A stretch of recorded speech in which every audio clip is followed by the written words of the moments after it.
ฮัลโหลฮัลโหลเอาเปล่าอย่าไปนะเบอร์สองนะเฮ้ยโอ้โหเฮ้ยมันไม่เอาอะมันไม่เอามันไม่เอาเดี๋ยวผมขอเอง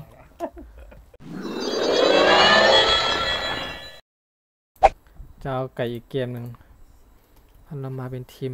ถ้าเราเล่นเป็นทีมแล้วก็กินไก่ลงมีนะตามมาแล้วนะเฮ้ยแบบไหนวะเมื่อกี้เห็นตามมา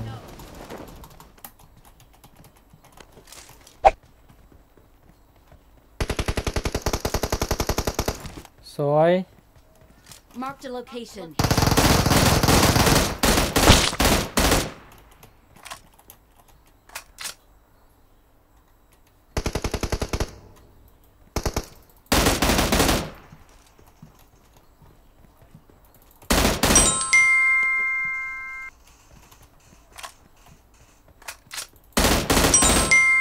สวยเอาอีก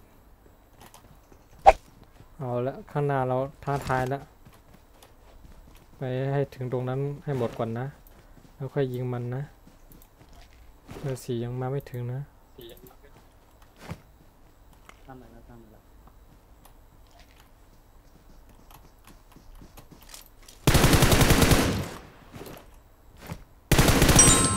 นี่ปอด Marked a location. Marked a location.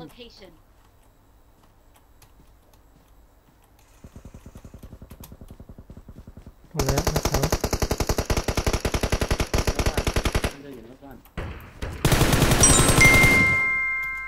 Watch out! Watch out! ตัวหนึ่ง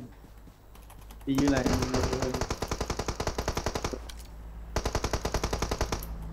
อยู่ในห้องน้ำอยู่ในห้องน้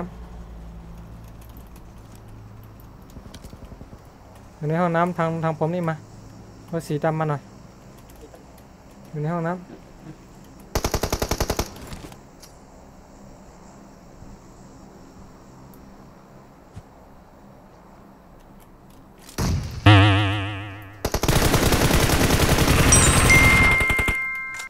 เอา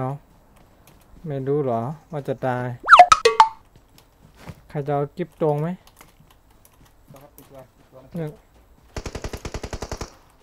เอาอีกแล้ว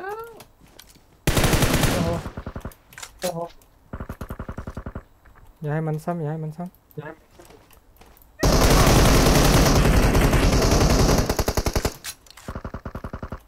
สวย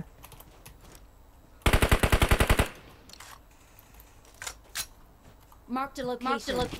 เบอร์สองใช่ Watch out! เบอร์สองดูขวา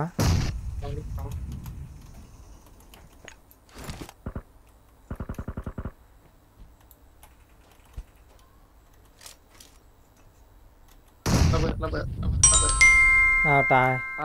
แจกแล้วเปิดแล้ว อ้าวเบอร์สามโอ้โห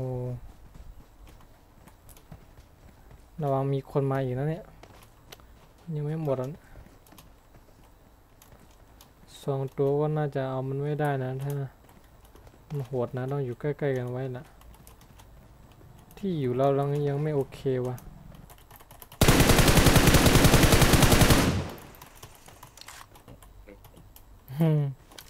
มันไปไหนวะเนี่ย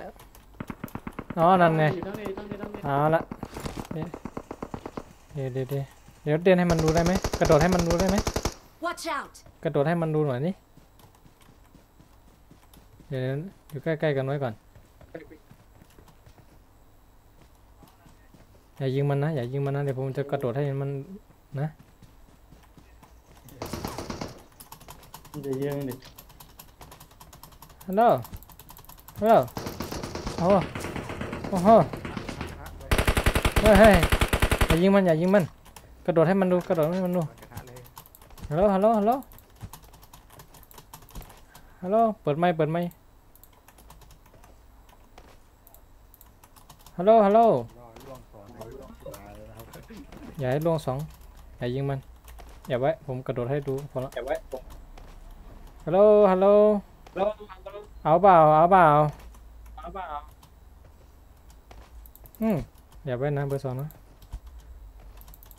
เฮ้ยโอ้โห เฮ้ยมันไม่เอาอะ มันไม่เอาอ่ะ มันไม่เอา เดี๋ยวผมขอเอง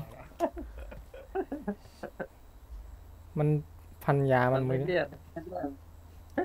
เดี๋ยวว่าเราต้องเข้าวงว่ะเบอร์ 4ยาวยิงมัน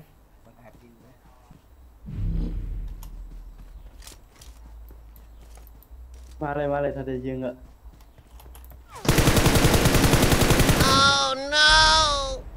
เอ้ายาเดินนิดเดียวโอ้โหดูดิ โอ้โหดูดิ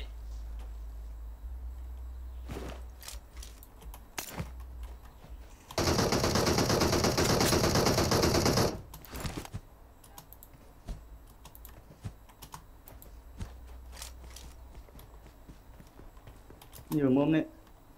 Watch out! Watch out! ข้างล่าง อย่ามาซ่าน้องเออบอกว่ากระทาไม่ไง อุตส่าห์จะเอาดีๆแล้ว